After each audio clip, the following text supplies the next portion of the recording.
సంవత్సరాల తరబడి ఎన్ని మందులు వాడినా మీ మోకాల నొప్పులు తగ్గట్లేదా? ప్రాణ పెయిన్ క్లినిక్ లో అత్యాధునిక చికిత్స. సాధారణ ఎన్నికలు సమీపిస్తున్న సమయంలో ఉమ్మడి చిత్తూరు జిల్లా పుంగనూరు నియోజకవర్గంలో రాజకీయాలు రసవత్తరంగా మారుతున్నాయి.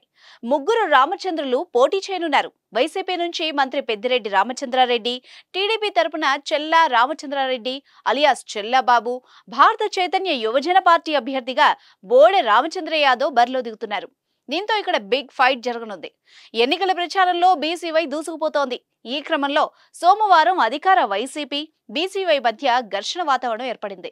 కొంతమంది బీసీవై మహిళా కార్యకర్తలకు గాయాలయ్యాయి. ఈ ఘటనపై రామచంద్ర యాదవ్ అభ్యంతరం వ్యక్తం చేశారు. ప్రజల్లో తమకొస్తున్న మద్దతు చూసి వైసీపీ తట్టుకోలేకపోతుందన్నారు. పెద్దిరెడ్డి రామచంద్రారెడ్డిపై ప్రజల్లో వ్యతిరేకత పెరిగిందన్నారు. పుంగనూరు వాసులు ఎన్నికల్లో సరైన గుణపాఠం చెబుతారని రామచంద్ర యాదవ్ చెప్పారు.